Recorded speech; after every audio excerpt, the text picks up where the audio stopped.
dee dee dee dee dee dee. Yeah, pop pop pop pop pop bum bum. Doo doo doo.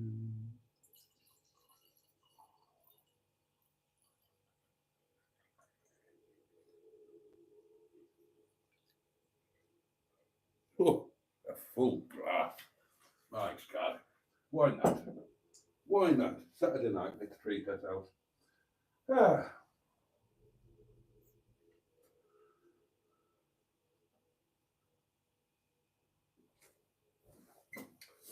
Ah, good evening, darlings, and a very, very warm welcome indeed to Saturday Night Live. It's a sheer joy to be back here with you, and I'm so looking forward to the next hour. Now, then, you lot have been busy, busy, busy in the chat, and I think that is a fantastic thing.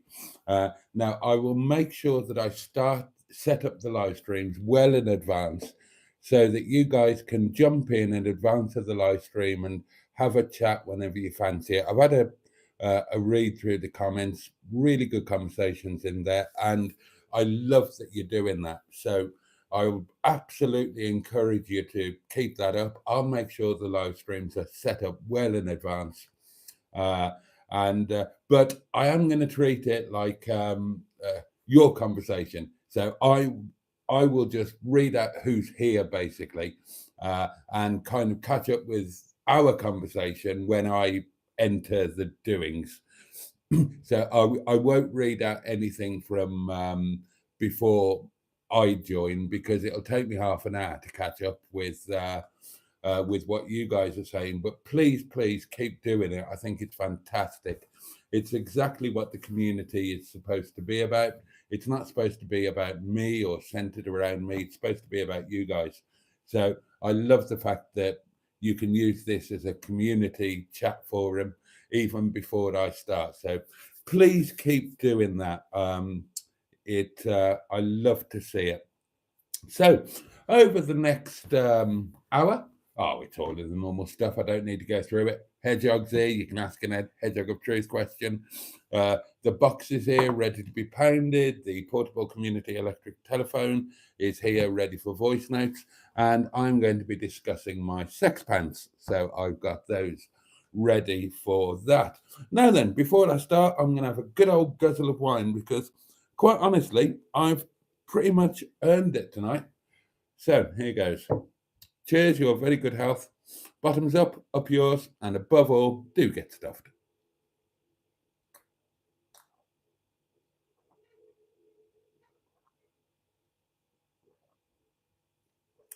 Oh, oh, I needed that. Honestly, oh, I needed that. I need the rest of it as well. Oh, that's nice.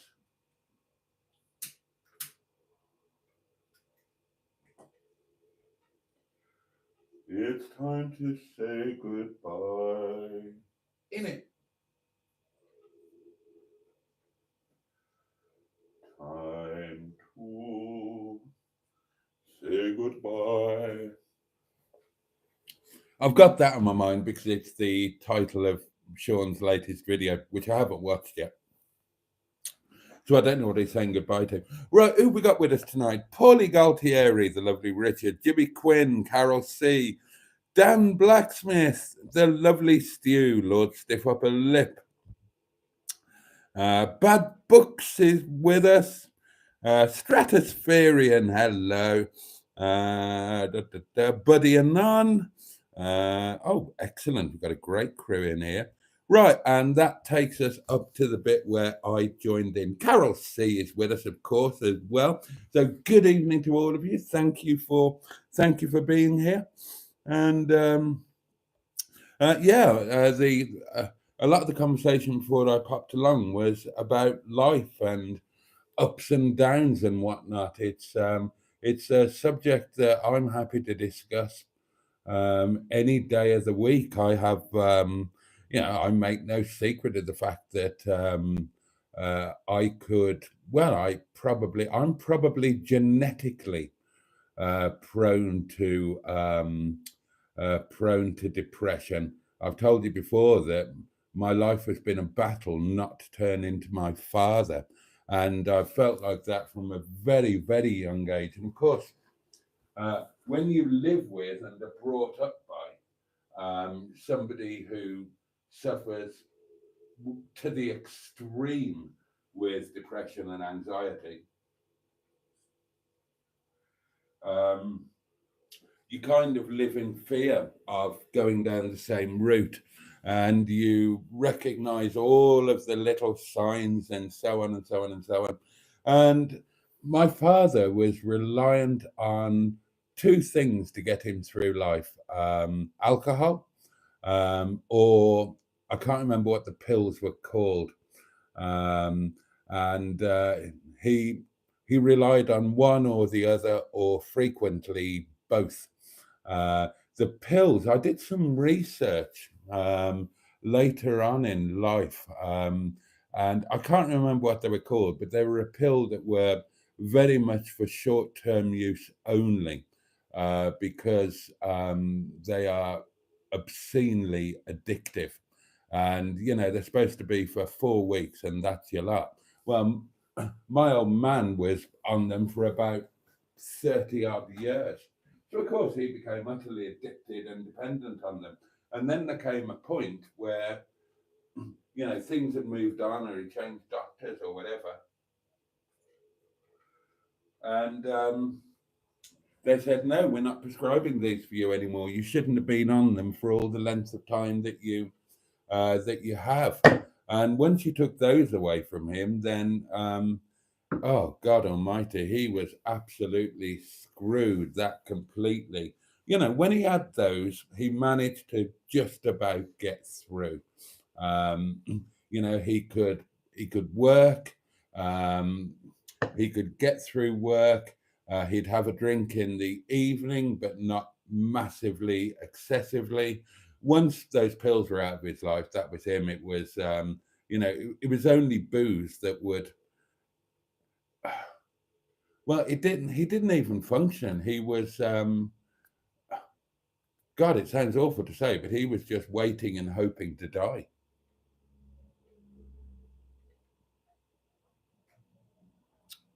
Very hard to be around. Very, very hard to be around. Hard for him too, of course. I went through a phase where I thought, well, he's going to,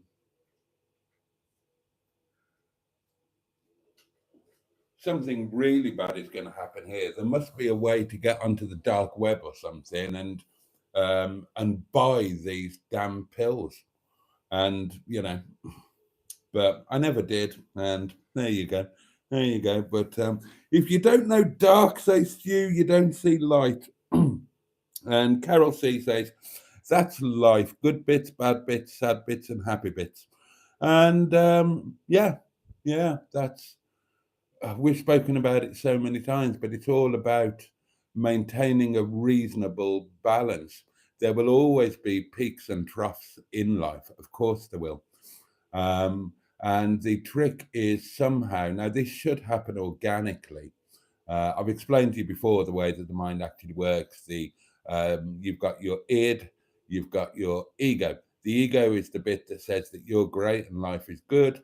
The id is the bit that says that everything's pants and everything will go wrong and everything is awful and you shouldn't bother getting up and getting dressed or anything like that.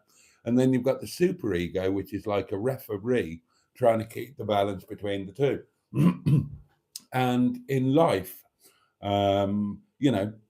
bad stuff will happen to you. Sadly, that is part of life. Bad stuff will happen, and the id will be in the ascendancy. But it's perfectly normal to feel sad. It's perfectly normal to feel low, but not on a permanent basis. The balance should come back to more level, uh, and that should happen organically. But sometimes it doesn't, and that can be for one of two reasons. And this is what we call depression, when that balance between the id and ego is out. And it can be for two reasons, but well, I mean, it can be for 100 million reasons, but they basically fall into two categories. reactive and chronic. Now, if you're dealing with something in life or a series of things in your life that are going to make you feel sad and unhappy, so if you've got a chronic physical illness, something like that, or if you're in an abusive situation, or it could be a million and one things, or just a series of bad things happens to you, or you're going through a divorce or whatever, then that is what we call a reactive depression. So your depression is a reaction to things that are happening to you or around you. And then you've got a chronic depression, and that is when the brain itself is just chemically out of whack and it's not doing the job that it should do in balancing between the id and the ego. And it's just as bad if oh, I mean, they talk about manic depression and so on, and it's that it can be a bit like a seesaw. That just as the id can be too far in the ascendancy or in the ascendancy for too long, the reverse can be true, and the same can go with the ego. And that's when you do get a bit manic and everything is too wonderful and you're too confident and this, that, and the other. I mean, it's a massively complicated thing, but that is the absolute bones of it. That's what it boils down to, just that balance. And my battle has always been to try and deal with that balance organically. Um, I might have a predisposition towards depression, but I don't have a chronic mental illness per se, not that I would call it anyway. I probably have a tendency to overreact to reactive depressive stuff. Um, but I've been aware of this battle all of my life. As a young child, I recognized it. Um, and in terms of peers, of course, I had my father um, presenting all of this stuff, but I also had my mother, who was an incredibly positive soul. Now, she had far more reason to be depressed than my father did, far more reason. She had a horrendous childhood, the kind of childhood that would literally finish the majority of people. And her adult life was by no means easy either. But she was relentlessly positive. Um, and, so that was a lesson that I learned, because I kind of saw the other side, the positivity, the determination to take joy wherever you can, and just a dogged determination to carry on regardless. She certainly instilled that in me. And being a very, very senior nurse, she had that typical nursing attitude. My wife, Maggie, had it as well. If you're a nurse, and both my mother and Maggie were dual qualified, they were RMN as well as RG, and, so mental health nurses as well as general nurses. And of course, they see so much that if unless you've got a limb missing or a limb very obviously broken, then they had no sympathy for you. Um, what are you complaining about? Get on with it. Don't come here looking for sympathy. So if you've got I don't know, if you fell over when you were a kid and grazed your leg, you've grazed your leg. Put some Germaline on it. Get on with it. Stop crying. And it was the same with things in life. If I went to my mum and I said, I'm broken-hearted over this girl or this or that, oh, get on with it. Have a drink, do whatever, and crack on to it, crack on tomorrow. Don't indulge yourself there. And, whilst there, there's kind of truth in that. There's kind of truth in that. You've got to organically do whatever you can to keep that balance. So that means keeping the bad stuff in context and really fixating on the good stuff when you need to. in order to like manually help balance the scales. If the id is weighing down too much, you need to metaphorically put your hand on the ego and press down a bit to bring the balance back. And there are loads of other things that help as well. So, you know, things that you can do if you exercise is number one. Diet, be very careful about your diet. A bad diet can actually cause mental health issues and will certainly exacerbate existing ones. Routine, routine is quite important. But you know, there are a million and one little things that you can do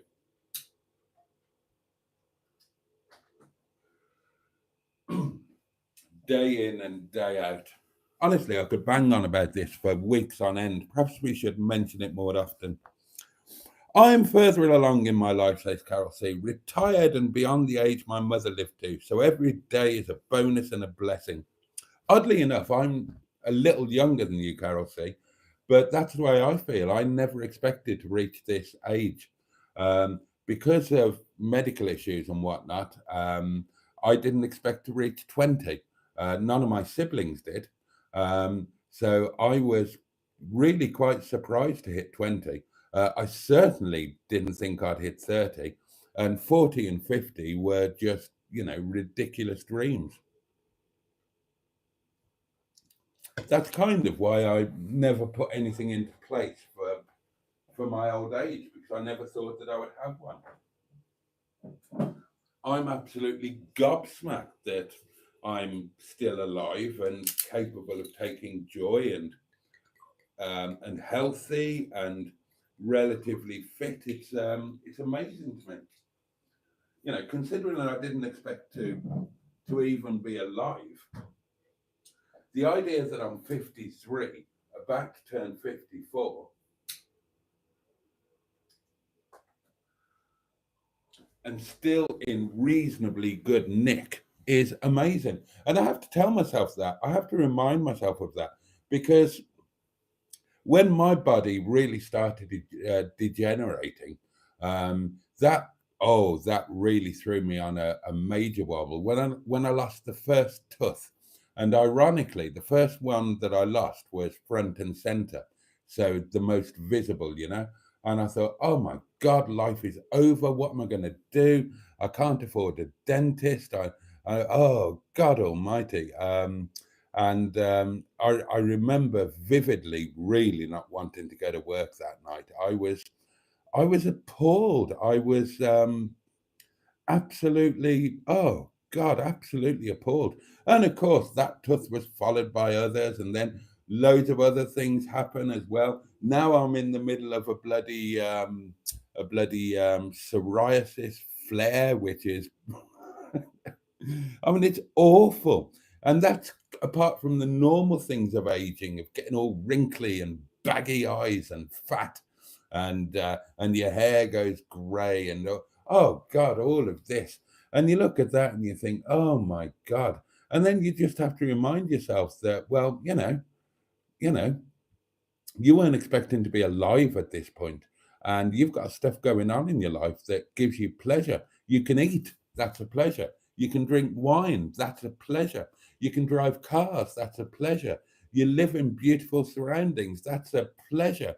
You've got people who love you, that's a pleasure. You've got amazing food, that's a pleasure. Be bloody grateful, and don't worry about little shit like that. At the end of, yeah, you've got both arms, you've got both legs. Again, count your blessings. Count your blessings. Don't be bloody vain and idiotic. Just count your blessings and live life to the bloody full. And that's exactly what I try to do. That's exactly what I try to do. And I really do struggle with it, to be honest. Still, I do struggle with it. Um, I hate seeing myself on YouTube. I hate it. Um, I I don't like putting myself on camera. I didn't do it for a long time on my channel. I only started doing it because I wanted to do live streams. But oh God, it's awful. Emma made that lovely video of me, and all I could do the first couple of times I watched it was just cringe at what I looked like, thinking, Jesus Christ. But you just have to kind of get over yourself. Otherwise, what you're going to do, never leave the house again. And you got to find some positives and find put everything in perspective and try and find positive ways forward. So, my teeth are, well, I was going to say my teeth are screwed up. I mean, half of them ain't bleeding there, are they? Can't be screwed up if they're not there. But so what's the answer to that? What's the answer to that? Make some changes in life, earn some money, go and get some new ones put in. Bosh, job done. Now, Chinton Uncle at work, I said goodbye and au revoir, not goodbye, and Happy New Year to him today because he's off to Nepal in a few days. And he's going to be there for a month. He will be doing some business, no doubt, possibly buying land, something of that nature. That's what they tend to do. But and visiting family, of course. But the main purpose for his trip is to get some teeth sorted.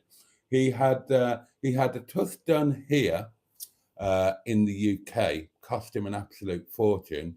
He's got 2 more implants that he needs, and he went for a consultation at a hotel in Nottingham for one of these Turkish lot, the old turkey teeth. And that was about 4 times cheaper than in the UK. It was 1,800 quid all in with hotels, flights, and everything. But he's going to Nepal because it makes more sense for him. It won't be that much cheaper than Turkey, but it's a chance for him to go and spend a month at home, isn't it? And I will be doing exactly the same thing. I will go to Nepal. And for the same reason, I want to go to Nepal. And there are 4 people that want to take me. Vishnu has been wanting to take me to Nepal for ages. Ram wants to take me, and Samra wants to take me, and now Amrit wants to take me as well. And everybody wants me to go because I've never seen their home country, and this is my family. We're incredibly close. So that's what that's what I'll do. I shall bugger off there, get some teeth fitted, and have a damn good time. And I say it won't be much cheaper than Turkey. In a way, it probably will be for me because the flight will be more expensive. Flights to Nepal are really quite expensive. But I won't have to pay for accommodation or food or anything like that. So that will bring the cost down. All I've got to find is the money for the flight and the money for the teeth, and that's it. Everything else will be taken care of for me. I will stay in. I'll stay in a beautiful hotel, which will be free because it's owned by Vishnu.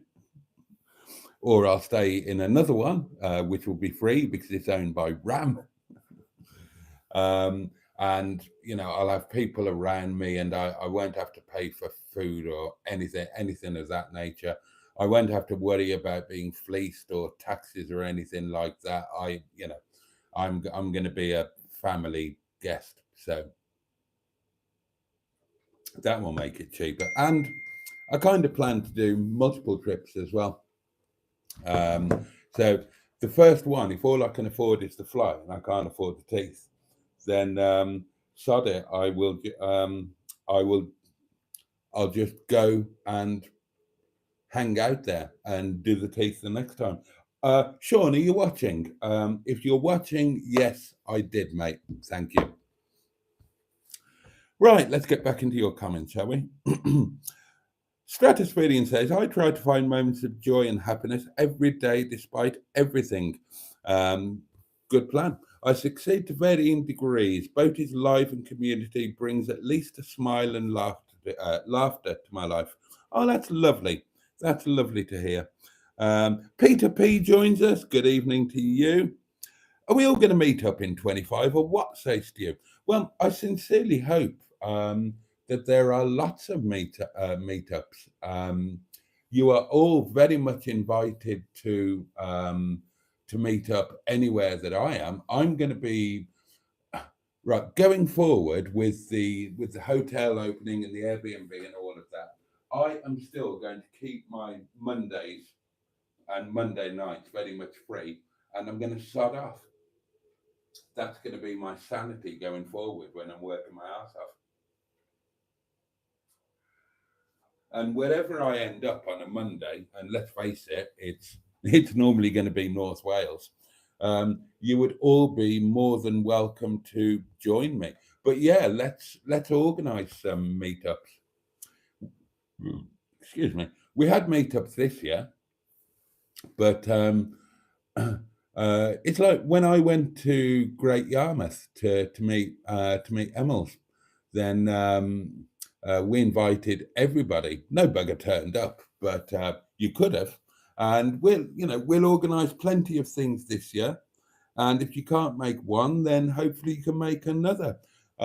Maybe this year I'll do what I was talking about last year and just organise a monthly meetup, maybe at the Airbnb.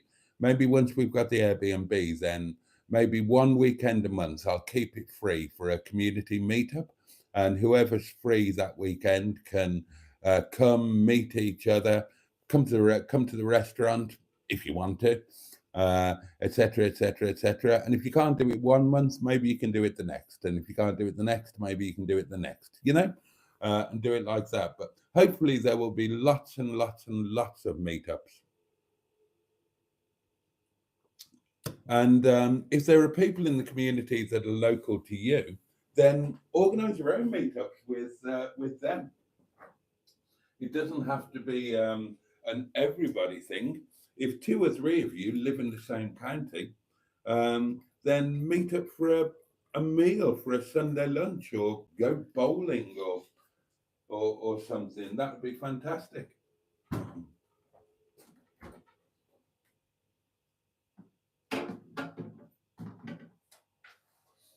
I love the idea of what we've got going on virtually via the live streams and the videos and comments and whatnot. I love the idea of that transferring to real life.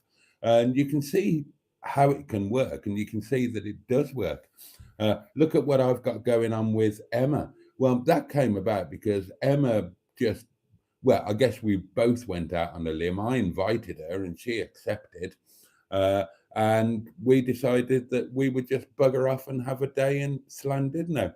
And that involved her traveling, halfway across the country, staying in a stranger's guest cupboard. Now, I wouldn't recommend that everybody does that with people that they don't know, but make the effort. Go out on a little bit of a limb, and wonderful things might happen. They might not. You might have a rotten time, but they might happen. You never know. So, I mean, look at me and Mustard. That came about. Mustard's my best pal. We've had amazing times over the last couple of years, and he's going to be a massive feature in my life till the end of one of our days. And again, that came about because I went out on a limb and just went up to the yard to meet him. Other friendships have developed. Just go out on a little bit of a limb. And if it means getting out of your comfort zone, then take yourself out of your comfort zone and meet up, and you never know what will happen. Same deal with Matron. Alan Simpson went right out on a limb to come down and spend I was going to say spend the night with me. That sounds dodgy. Spend the evening with me at the restaurant. And let's do more of this in 2025. And you never know. You never know. Amazing things could come about as a result of it. Evening all, says Matron, and a jolly good evening to you. Jimmy F500 is with us. Good evening, Jimmy. How you feeling, mate? How you feeling? Oh, good man, Stu. Stu, says Jimmy F. I saw you carrying on with the Hubnutters. Oh, did I see that there was a Hubnut live? I didn't see any of it or anything like that, but I'm sure I saw just when I was jumped onto YouTube to check for something or other. I'm sure I saw that they were doing a live stream today or tonight or tomorrow or something. Skick has been to the Indian tonight, and Stephen Bunting was on the next table. I've got no idea who that was. Caspar is with us, Barry and Karen. Good evening to you both.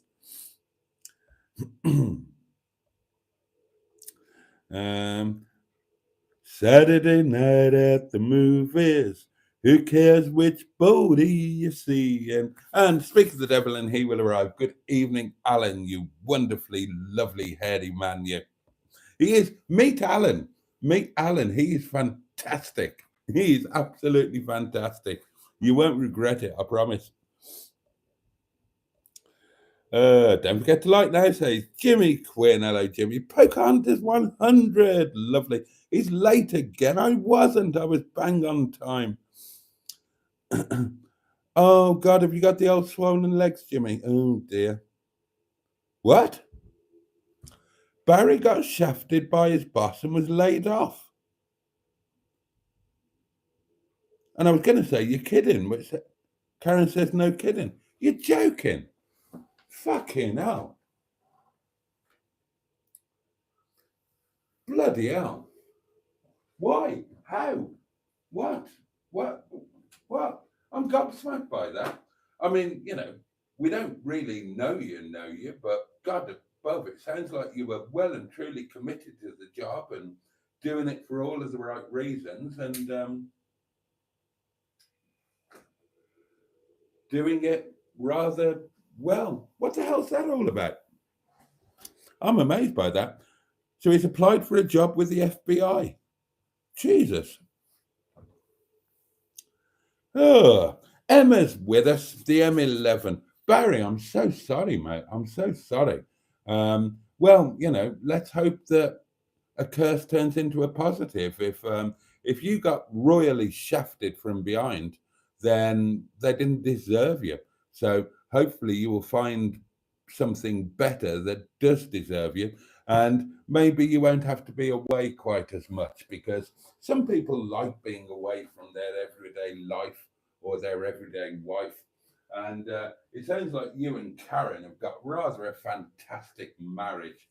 So maybe you can find something that doesn't involve you being in a different state for weeks on end. And was it your boss who did you? What a bastard. What a bastard. Do you want us to sort him out? Do you want to send the boys round? We'll sort him. I know you could sort him, but it'd be more fun if we did. Emma's here, the lovely M11 of the YouTube channel, Emma Lemon, and says, Stu, we did try to all meet up in 2024. We did. And we will keep trying. We will try again in 2025. We'll keep pushing you, lot. Carol C had a family outing to a historic house, then went to lunch at a new pub that is partnered with Diddley Squat and serves the Hawkston beer range. Nice food and beer. Oh,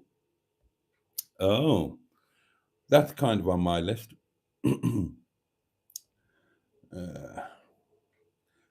like Barry, he will bounce back better than before, but then it's a Scorpio. Oh, God, do you do the horoscope nonsense and piffle? I'm all good. I'm in a great place at the moment. I'm massively excited about the year ahead. I'm feeling fantastic. I've been in a good place for ages. It's a long time since I've had a wobble. In fact, I haven't had a major wobble since I started YouTube. And that's not down to me doing YouTube. That's down to having you guys in my life. And there's too much to look forward to, too much to enjoy to even think about wobbling again.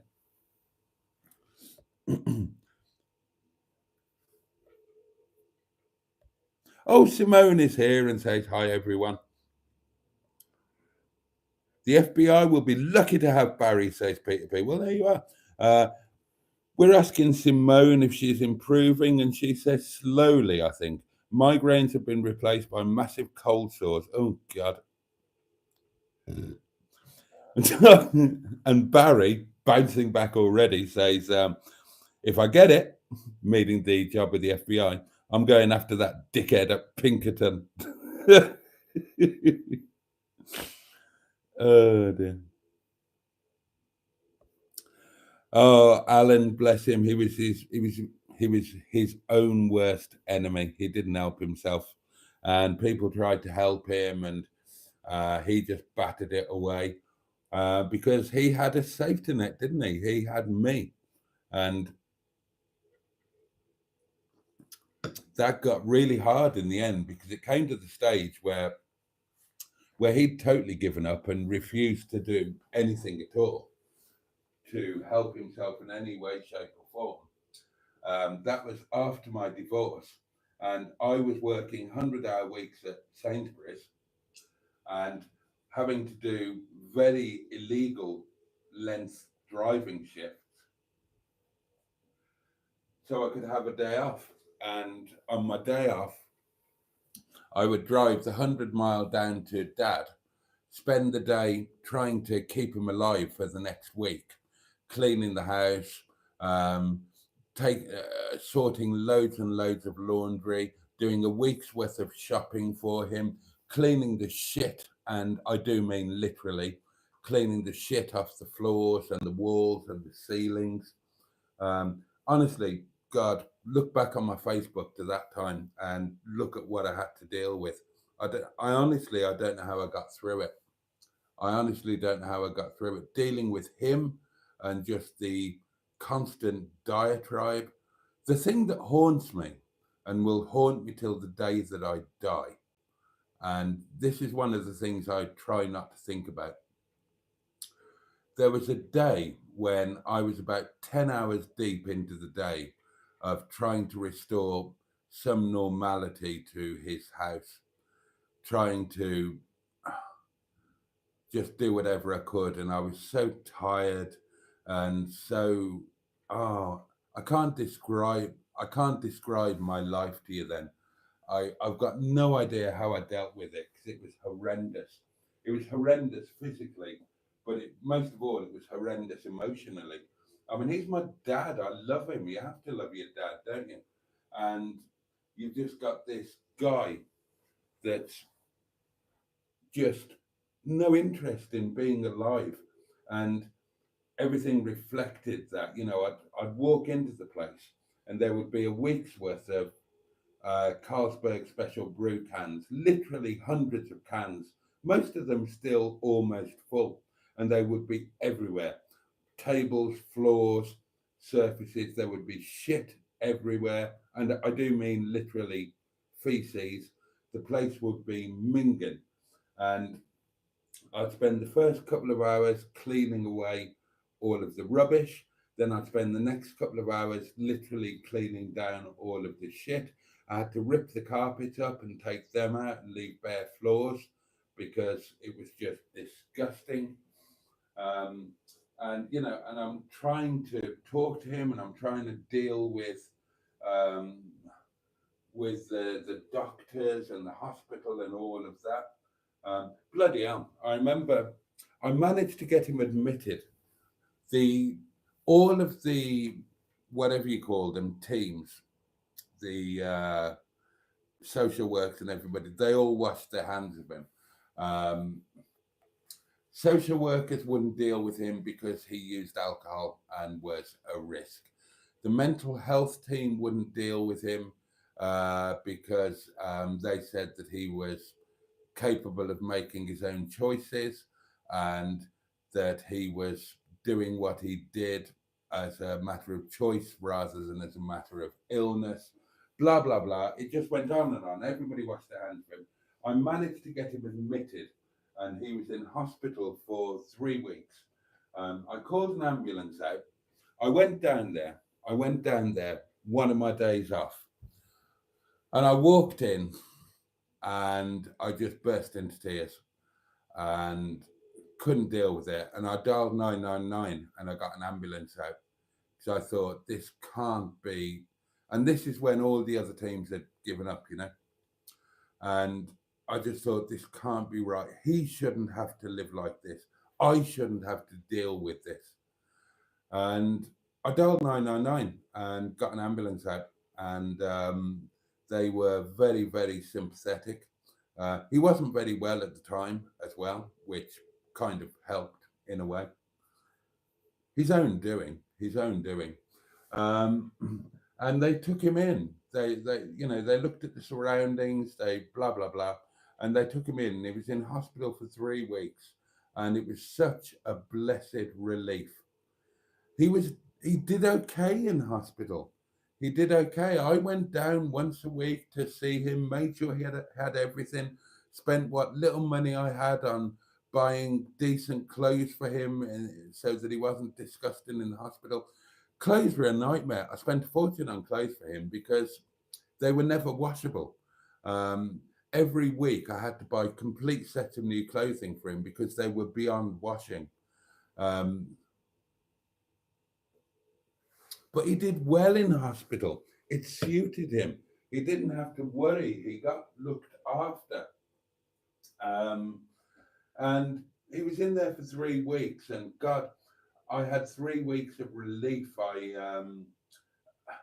Using my days off, I managed to get the house into a decent state again without him constantly fucking it up. And then the bit that I was going to tell you, um, we were there one night. It was quite late. I'd been there since like 10 o'clock in the morning. It was now 8 o'clock at night. I'd done most of everything, and we were sitting down having a chat. I'm trying to guide him onto happier subjects and stuff. And he said, "What would I do without you, Jace?" And this is the bit that I don't want to remember, but I always will. I said, "Well, you'll never have to find out, will you?" And but he did. He did have to find out because I had my accident and I couldn't drive. And the hospital have washed their hands of him. All of the sport teams have washed their hands of him. There's no other family. There's only me. And I literally couldn't get down there.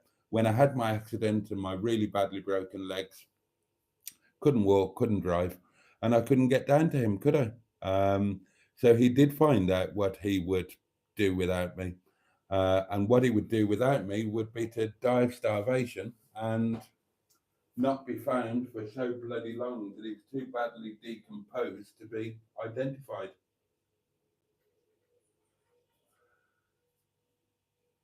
So that was the final gift from my old man, the gift of knowing until the day that I disappear is that I'm responsible for his death.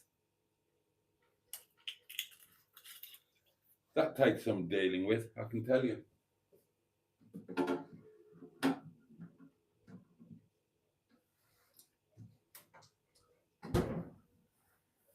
Died in the fetal position on the bedroom floor.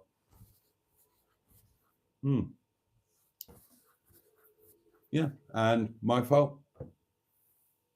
My fault. How do you deal with that? God, this is. Let's not talk about this anymore.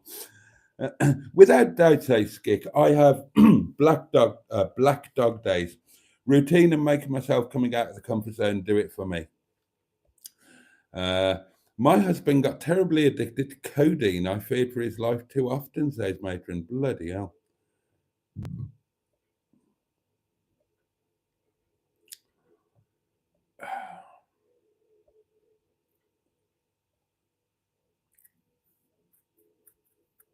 I didn't know you did that, Skick. Putting a helmet on and flying on a twin two-stroke at 3 a.m. Ah.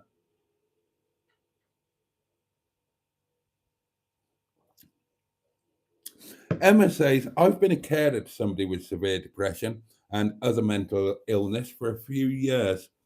They're on constant decline. It's very hard to watch. It's, yeah, yeah.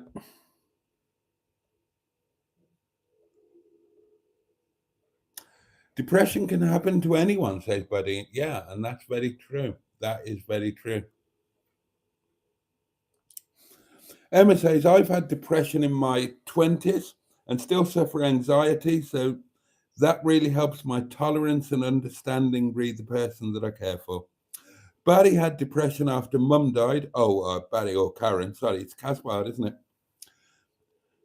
I was only 14. Oh, it is Barry. I was only 14 and an alcoholic. I got over it. God, we've all got our stories, haven't we? We've all got our stories. We've all got our sadnesses. And that's another thing that I love about this, by the way. And, you know, it's midnight now. Forget about making this a positive or happy upstream one. We're talking about what we're talking about. We need to talk about it. So, you know, let it all hang out. Sod being positive. We'll have a day off where we wallow in our miseries or pat ourselves on the back for still being here and dealing with it on a day-to-day basis.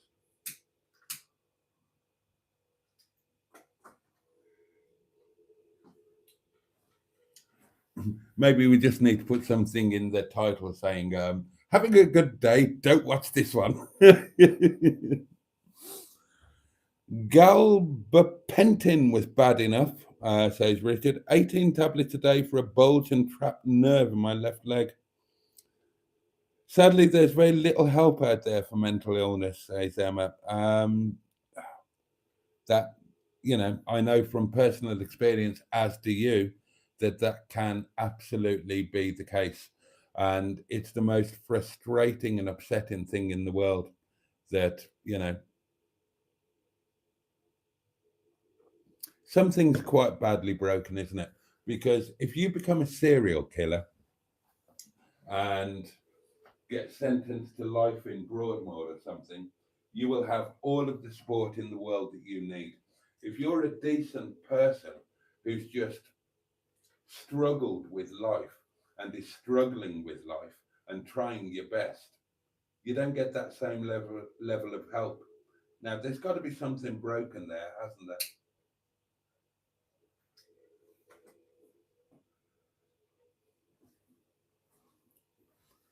When you put it in those terms, that's, you know, it just seems ridiculous. Your mental health is as important as your physical. Good luck, says Karen. I would say more important. I would actually say more important. But if you were looking in on someone that's an alcoholic and he begged you to buy him a bottle of spirits, what would you do? Well, I cared for my father, and my father was an alcoholic, and I bought I bought him alcohol. Um, Absolutely, I bought him alcohol. It was it was the lesser of two evils. But you know, that's a circumstantial thing. You know, at that point, my father was in his. You know, my father was an old age pensioner. Um, am I going to cure him of alcoholism? No. Is he going to live a happy and complete life? No. It was just about making day to day life somehow bearable for him. So yeah, I kept him well supplied with booze. Ironically, the worse he got, the less he drank. He would open more cans. They were you know, the fact that he had booze available to him was like a bit of a crutch. So when I went down every week, I would buy a week's worth of a very strong lager. So I would buy, oh, I don't know, how many would I buy? Probably, I don't know, 50 cans or something. It used to cost me a fortune. It used to cost me a lot of money. And he would have them available to him, and he would open so many, but none of them I noticed more and more that he didn't actually drink them. Now, when he was better, and when he was working and when he had his pills, he would drink 4 cans of Carlsberg Special Brew a night. And, that was okay. In the latter days, he would open probably, I don't know, 10 cans a night, but he wouldn't actually fully drink any of them, because he would just fall asleep. He would drift in and out. He had no interest in being awake. He had great dreams, and his conscious life was appalling, but in his dreams he was happy. So he tried to sleep as much as possible. He had no concept of what time of day it was. I tried everything. I tried getting online shopping for him. I tried taking him to places. I booked time off and took him to places of memory from it. Nothing worked. Nothing worked. I just ran out of everything. Ran out of money. Ran out of. Anyway, we've got a voice note. Here we go, darlings. I think it's about time you pound that box, sir. Give that box a good pounding. For you, that can absolutely be the case. I'm sorry to hear people are feeling down, but sometimes it's nice to talk about it. It helps people, sir. Yeah, Get that box pounded at once, sir. Something's quite badly broken, isn't it? Like you pounded one of them ladies in the brothel, sir. I've not been in there. There's loads of banging needs to work on. Pound the box, sir. That? Well, I can absolutely pound the box. We'll talk about the sex pants another day. This is clearly not the night for a sex pant conversation, but we will have it, whether you like it or not. Here is the box. Here is the pound. And the box has been pounded. And my birthday jolly in Llandudno is one sleep closer than it was the last time I pounded the box. Less than 3 weeks now. Am I looking forward to it? You bet your ass I am. It's going to be the first of many special days of 2025. It's going to be your starter for 10, no conferring. And I tell you, I cannot wait. I can't wait. It might not be much in the grand scheme of things. It's not a trip to it's not a road trip in a Lamborghini Countach to the Bugatti factory like Harry does. It's not. It's not a week in Tenerife like Sean does, but my God, it's all of those things to me. It's going to be fantastic, and I'm going to make the very best of it. You watch me. What? I should Coco. Right, back to the comments. The flowers have disappeared, says Carol C. Well, yeah, you told me they'd done their journey and they were dropping petals all over the table. So today I had a good old clean down. I adiosed the flowers, washed the vase out, stripped the table down, cleaned the table, cleaned everything, washed all of the Denby stuff. Felt good for doing that. It's really sad, says Alan. There seems to be a lot more recognition of mental health issues, but just not enough resources to go round. I'm no specialist, but always happy to make time to talk to anyone. And yeah, well, I mean, just spending time with you, Alan, is therapy. We had such a laugh when I mean, talk about making the best of a situation. It sounds ridiculous, doesn't it? Alan, bless him, makes quite a significant effort to come and spend an evening at the restaurant. I'm looking forward to hosting him. My driver doesn't turn up. I have to do deliveries. So poor old Alan, who's come for a decent night out, suddenly finds himself out in the car doing a load of takeaway bloody deliveries. And we had the best couple of hours ever. It was so much fun. So there you go. It's all about the people around you and the company, isn't it? So yeah, going back to what was said earlier, let's all meet up in 2025. Let's make sure that we either in big do's or dribs and drabs and little meetups, but let's all do it. We're all in the same fucking boat, aren't we? We've all got our, well, joys, but we've certainly all got our bloody sadnesses and our struggles. Um, and let's, yeah, let's take this a step further and let's make the effort to meet up at least once or a couple of times. And I mean individually. And let's make that work. And yeah, let's do it. And let's have some positive things to look forward to focus on when things are really shitty. Yeah, things are bad today, but in a couple of weeks, I'm going to be doing this. And let's make things that we can look forward to. And I am very much aware that a factor in these things for some of you, not all, but some of you, I'm aware that finances are going to be a factor. And that if we say, oh, yeah, come here and stay in this hotel or stay at the Airbnb, then you get, not everybody's going to be in a position where they can do that. I completely understand that. You know, even if you've not got things like childcare or that to worry about, finances can be a massive stopping point. So, what I will say, and we'll talk about this more going forward, is that when we organize things or try to organize things, if finances are a problem, then talk to me privately, because I don't want anybody not to be able to come to a meetup or anything of that nature because finances prevent them from doing so. Hopefully, touch wood, if all goes according to plan or according to hope, in the year ahead, I'm going to be a bit better off financially. So if we organise something that you would love to do, but money is an issue, then let me know privately. Nobody else will know. I'm not going to say anything. You don't have to say anything. Just talk to me privately. And if I can help, then I absolutely will do.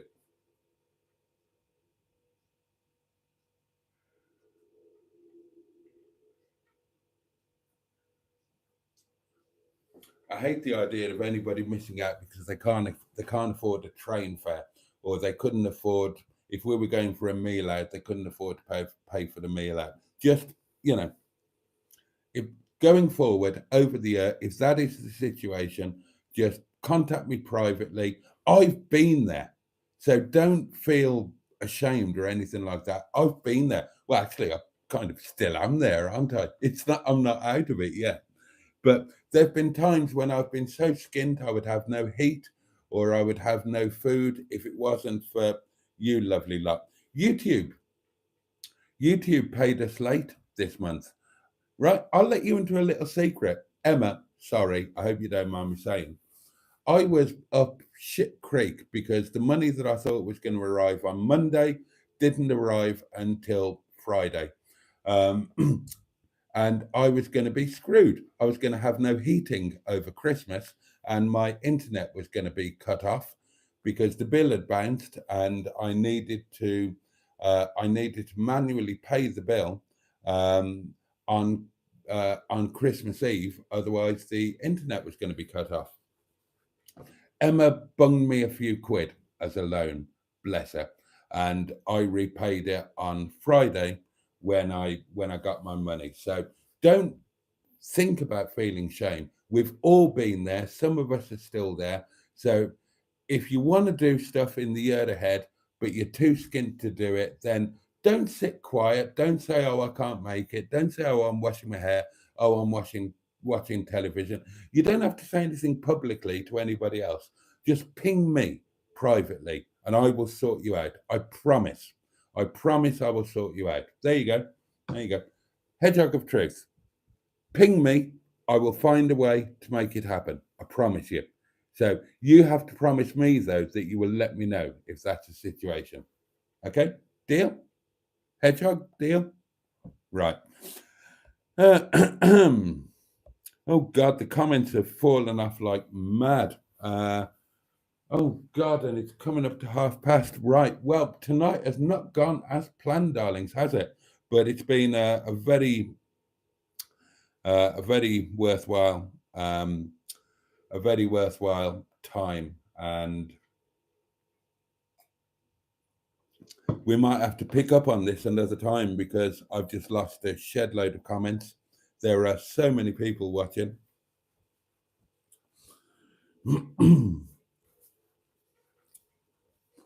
How does a man who is allergic to anesthetic get new teeth? Asks Ross. Good question.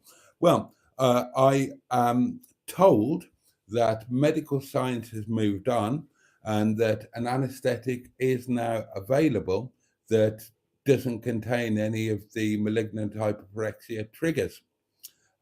Obviously, I would check that that is the situation, and if it's not, then I won't be having new teeth. But the comments are just disappearing like mad now. Haven't we're gonna have to forget about the comments. I haven't got a chance. Haven't got a chance. They're falling away. Um, Now, the last time I checked, when I had money to have something done, nothing to do with teeth. My teeth were fine back then. If I'd have gone to America at the time, I'll tell you what I wanted to have done at the time. I have nasal polyps, and they've caused quite a problem over the years. Still cause a problem now. I've got a postnasal drip. I don't say anything, but a lot of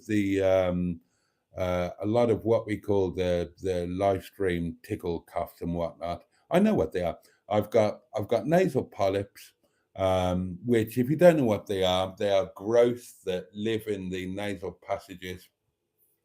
They become inflamed, they can become infected, but even at their best, then they give a steady drip of stuff down the back of your throat.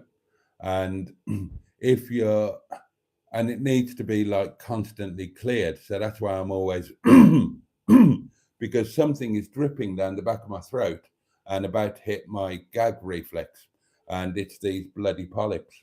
But they used to be, I can live with them now. It's a minor annoyance, but they used to get regularly infected, and that was horrendous, horrendous. I've got a broken nose with a deviated septum, and when my polyps were infected, then with every beat of my heart, my nose broke. I'm not joking. You could hear it. As when they became infected, my polyps would become much bigger and come further to the front of my nasal passage, and with every heartbeat, they would do that, and you could hear the crack as my nose broke with every heartbeat. That was quite painful, darlings, and I didn't enjoy it very much. And I wanted to get them removed, and the risk was too great to do it in the UK. Now, in America at that time, I could have an anesthetic. As somebody with MH, I could have an anesthetic, and the increased risk was so minuscule that it was virtually not there. But for whatever reason, I never did it, never happened. I think they just kind of got kind of not quite so bad. And it was going to cost a hell of a lot of money to go to America and spend all of that money on shit. Plus, well, tell the truth. Tell the truth, Jason. The truth was that I've got such a phobia of doctors and hospitals and medical treatments that even though somebody that I trusted with my life, Richard, who was on my wedding video, he was the great big loud bloke, very strong man. His party trick was to lift me above his head like that. He was an incredibly strong guy. In my Welsh cottage once, we had a fight at 3 o'clock in the morning. Not a real fight, except it kind of was. But not a real fight. We hadn't fallen out. We weren't angry or anything like that. I just said, okay, I know how strong you are, but I'd take you down. I would take you down. So I've got skills that you haven't got. Stupid drunken boy stuff. Mel was there as well. Mel, his wife, and my business partner, who you also saw in the wedding video, she was there as well. It was like 3, 4 o'clock in the morning. We were all incredibly pissed, having a great time. And me and Rich ended up having a fight.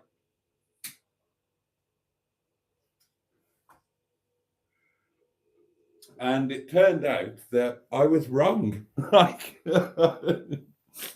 I couldn't take him down, or not in that. I mean, we weren't trying to hurt each other, obviously.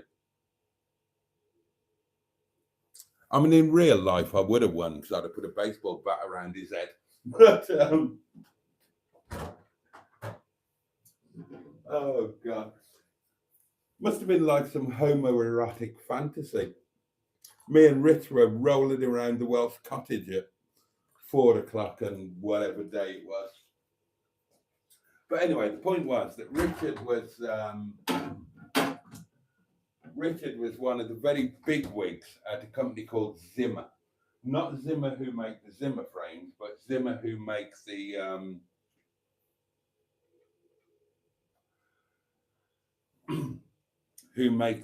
anesthetic machines and the software and so on and so on and so on. So, and that was just sheer coincidence. It was sheer coincidence that Mel met him on a dating app, ended up marrying him. They're still happily married with kids. That was just sheer coincidence. So, of course, we became bestest friends.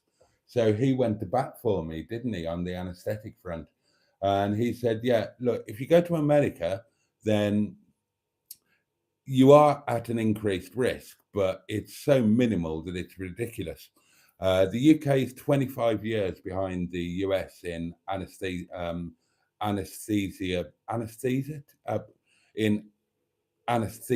technology. So at the UK, you're still at, I can't remember what it was. It was something like 40% fatality, 70% brain damage or something like that. Unless I went to one particular place in Edinburgh, which had an American team doing the anesthesiology. Now, that was when I got married, or before I got married, so probably 17, 20 years ago.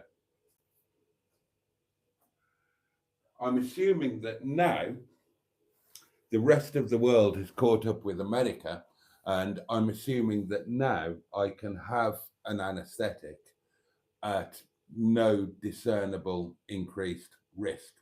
Although, I'll be completely honest with you, there's still a chance I wouldn't be able to go through with it because, when you lose all of your siblings to something like that, Mark, my brother, who I loved beyond words, lost him to a tonsillectomy, for God's sake.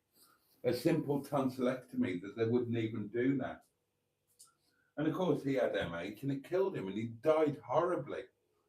And it's there in my memory bank somewhere. I can't remember it because I don't allow myself to. But I visited him in hospital. I saw it all. I just don't allow myself to remember that.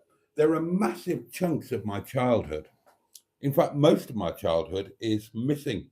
I have people talk about earliest memories. I don't have any because between death and losing siblings and sexual abuse and all of that, then whatever goes on in between my ears here just decided at some point, yeah, you don't need that shit. You can't do anything about it. You can't change it. So we're going to put that in a box. We, the little elves in your head that run you, we're going to put those in a box and we're never, ever going to allow you to think about them again. So I don't really have any memories before the age of 7 or 8, something like that. And then there were a lot of things missing after that age as well, because I wasn't out of the woods then. I still went through a lot of shit. But certainly before that, I've got no memories at all. But even though I don't think about them, they are in there somewhere in the subconscious. And they affect me on pretty much a daily basis. Some things are really silly. Tea is a really silly thing. a really silly thing to talk about. I used to love tea, so I'm told. I don't remember this. Um, I was what they call a tea belly, and tea was a thing that I did with Mark, my brother Mark. Mark with a C, not with a K.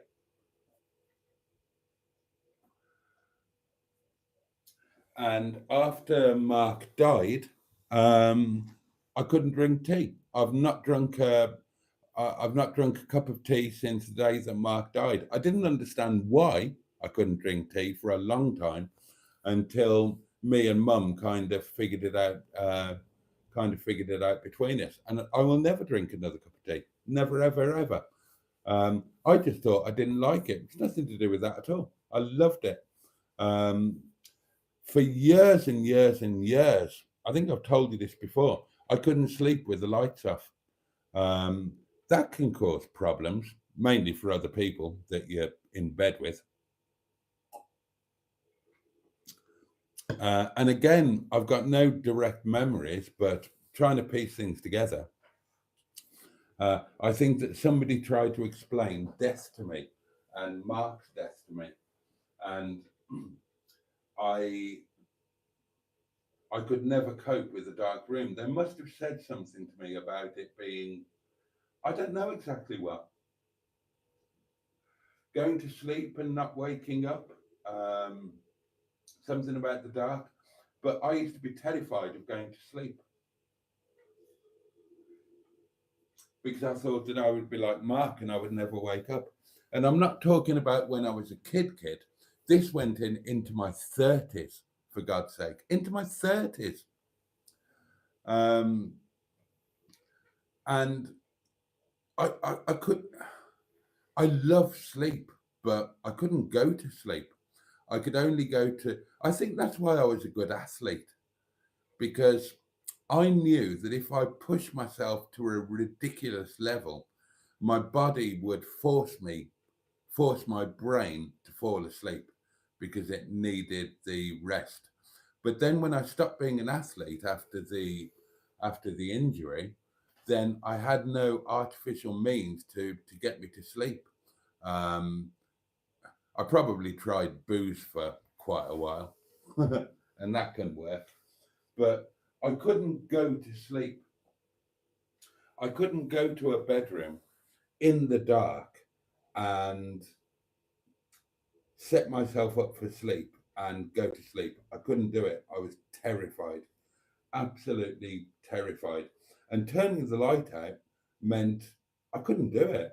I couldn't do it. So the only way I could fall asleep would be to go to bed, sit with the light on, reading or watching television, and eventually, the inevitable would happen, and I would fall asleep. And maybe that's why I push myself so much as an athlete, and maybe that's why I push myself as a businessman and whatnot, so that I would be exhausted.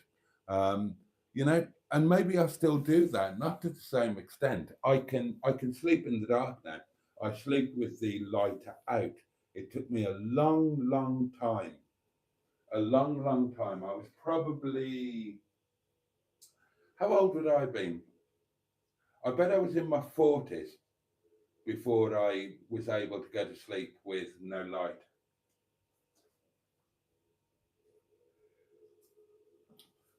I do it now. I do it now, no problem. I go up to bed. I still have to have a distraction. I still go to bed with my iPad, but I get into bed. I don't take anything with me. I don't take a drink. Nothing like that. I go upstairs. I'm already in my night clothes because after the live stream, I have a shower. I get into my night things, have some supper, and when I go upstairs, I just get into bed, turn off the light. But I do have my iPad with me. It's like a little comfort blanket. And somebody did a nice thing. Oh, Carlos Fandango, 5 gifted memberships. Oh, bless your heart. Well, let's scroll to the comments and see who got those. Oh, where are they? Oh, here it is. Oh, Dan Peters. Good. Thomas Drury. Jennifer Kando. Oh, GUU. Oh, that's marvelous. And Dav Flav. Oh, brilliant. Carlos Fandango, thank you so much. I'm really, really grateful. And welcome to 5 new channel members.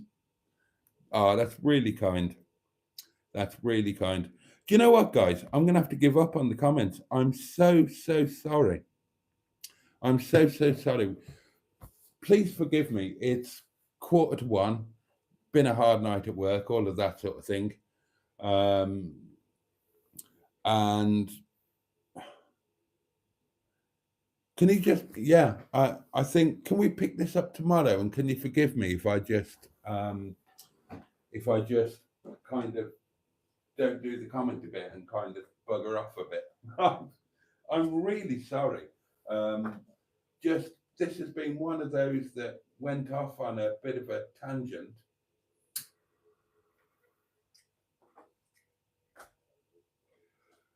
And I'm glad we've done it, but I do feel, I'm aware and I feel guilty that I haven't looked at your comments and whatnot. So can we carry this on tomorrow? Or will everybody not be in the same mood tomorrow? We can try, can't we? We can try. Or can we carry it on in the Facebook group, maybe? Maybe we need to, I mean, the Facebook group, I put nonsense in there. People put funny stuff. Maybe we need to be putting some of this in the Facebook group or the WhatsApp chat, that sort of thing. Maybe we need, so many of us are struggling either with current stuff or previous stuff, and we'll probably struggle with future stuff as well. Maybe we need to have a post in the Facebook group that we can all comment on, how we're doing today, what are we dealing with, and maybe something in the messenger group or the WhatsApp group as well, something like that, so that we should be talking about this constantly, because it's a constant thing for many of us. I don't know, many of you I don't know intimately. Some of you I do know really quite well. And I know that people are dealing with shit on a daily basis. I'm blessed. At the moment, my life is, yeah, I'm blessed. I'm really, really blessed. But I know that daily life is a struggle for many of you. And we shouldn't just be talking about this every now and then. We should be talking about it on a daily basis. It's cathartic. It's like doing a daily wash, so that, there's something there so that we can talk about it.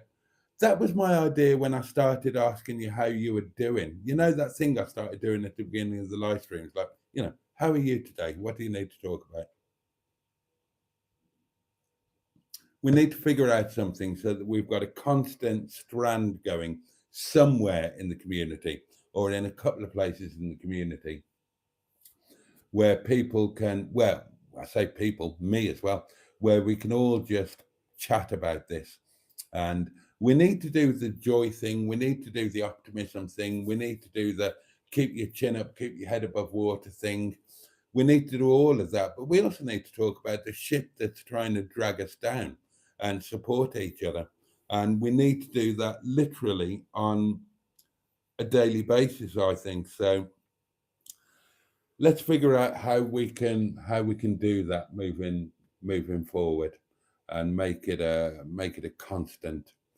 And yeah, apologies for this live stream not being the ray of light that perhaps some of them are, but actually, no, I don't apologize for that. I've always said that this is real life. This isn't YouTube piffle or Instagram nonsense. This is real life. This is what we're dealing with.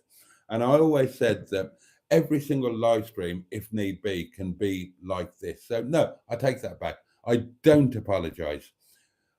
This is either what some of you or what I needed it to be, or maybe we all needed it to be, and it is what it is. So there you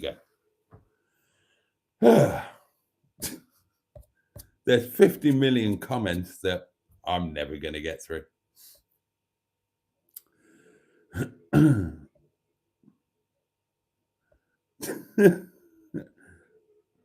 Tomorrow we need to talk about sexual fetishes, says Barry Scrutter.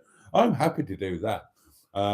My most recent fantasy thing is spanking. I'm happy. I'm happy to talk about that. And we can bring in the sex pants as well.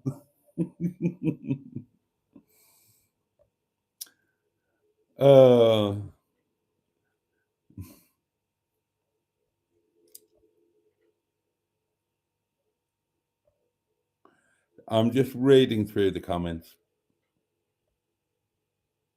Oh, you lot are so lovely. You lot are so lovely. Yes, this is a porridge quote from Fletch. Absolutely right.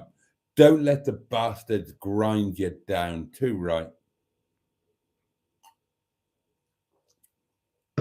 And Alan and Matron are saying, thank you all for being here, sharing, hoping, talking, and being with each other. Yeah, a massive thank you to you all. I'm sorry that this is. No, I'm not sorry. I'm not sorry. This has gone the way that we needed it to go. And, you know, this, we're not here to entertain other people. We're not here to put on a show. That's not what this is about.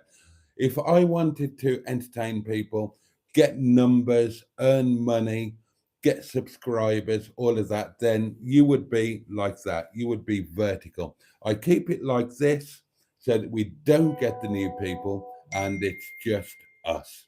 So, oh, have I missed voice notes? Hold on. Ooh.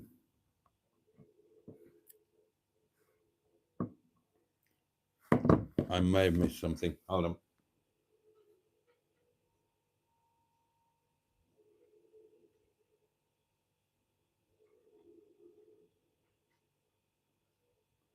Ah, okay.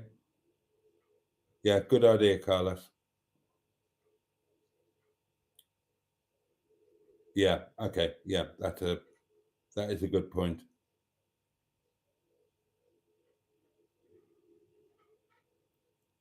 Yeah, fair play. Thank you. Thank you for that. That is a really good point, and I will. If you're in, well, that was in the community chat. So if you're in the WhatsApp community chat, then you can read that yourselves. I'm sure I missed a voice note somewhere, and I can't remember where it was. Let me try and find it.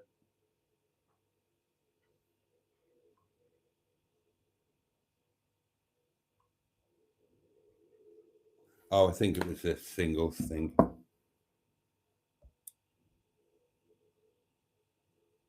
Oh, Pocahontas, thank you. Oh, bless you. Thanks, Boaty. I love this community, and that's a little super chat. Oh, Pocahontas, thank you very much. Gosh, well, see, I kind of don't want to finish this now, but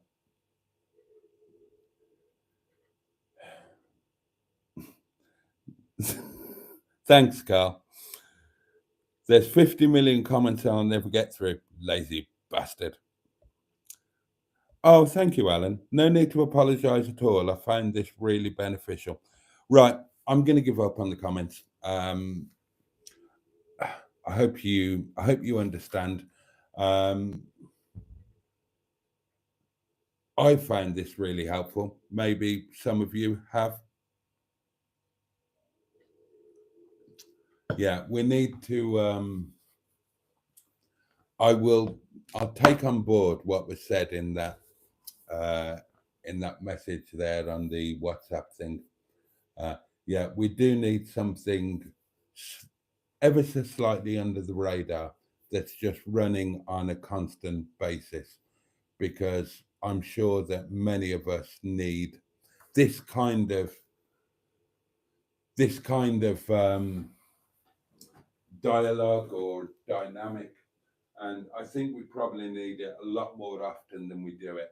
Through circumstances or whatever, it kind of blows up and the live stream becomes this. We need this every day, but maybe simmering under a little bit.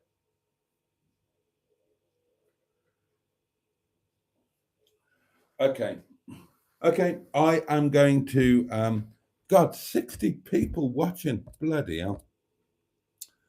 Bloody hell. Oh, thank you, Simone. Yeah, I'm going to get off.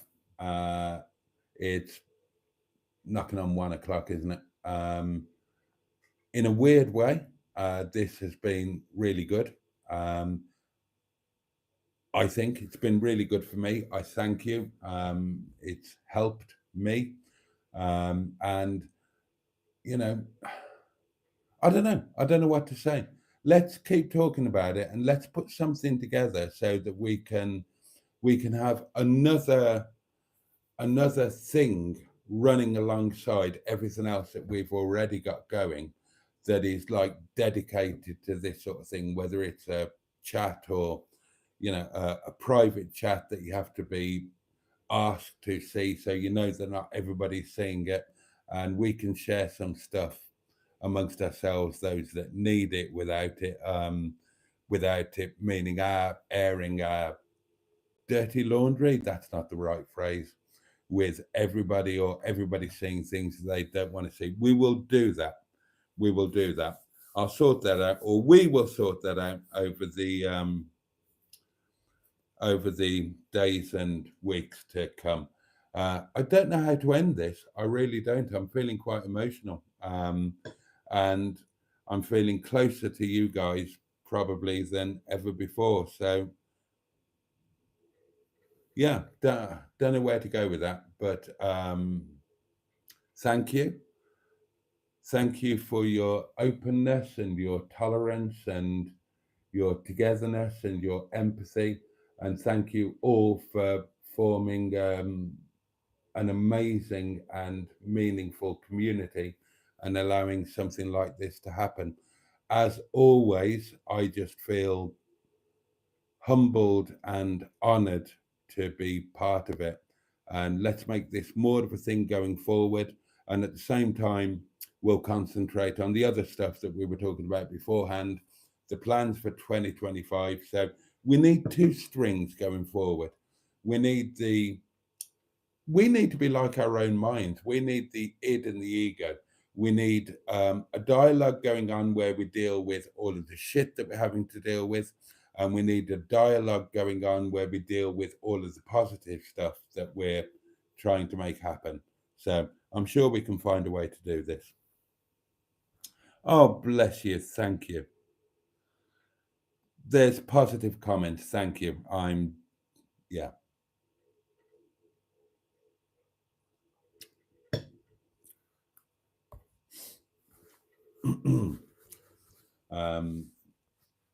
I'm just, yeah, I'm humbled, I'm grateful, and just all of my love to every single one of you for whatever you're dealing with. And I'm going to get too emotional. I'm going to get too emotional if I keep on talking. So I won't. I will just say, yes, I'm grateful, I'm humble. You lot are amazing. Let's put something in place going forward so that we've got somewhere where we can do this when we need to. And yeah, have a safe and peaceful night. Have the best day that you can tomorrow. May there be some joy somewhere, somehow, for you to take from it. And may you have the strength to deal with whatever it is that you need to deal with tomorrow, whether it's tomorrow stuff or whether it's dealing with older stuff that's still kicking you in the head, whatever it is, may you have the strength to enjoy a day. What day is it tomorrow? Sunday. Oh, there you go. There you go.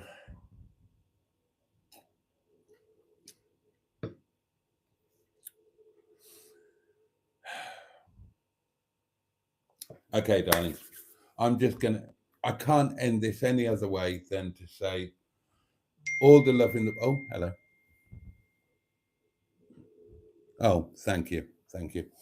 I can't think of anything else to say other than to wish each and every one of you a safe and peaceful night and the strength to deal with what you have to deal with and to take joy somehow, somewhere, however difficult it is, and to just say, all my love, Jen, yeah, and thank you.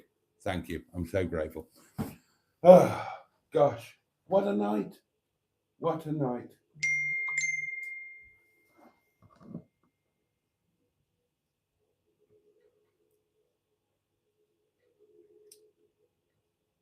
Oh, that's kind. That's kind. Thank you. Thank you to everybody. The candle will be relit tomorrow, half an hour earlier, 11 o'clock, Sunday Night Live. Please join me if you can. In the meantime, much love and oh, well, I suppose I've got to do the thing, haven't I? Pachu, and indeed, what kind of bosh can this be? A loving and sending strength to you all with gratitude. Bosh. Good night, darlings. Thank you.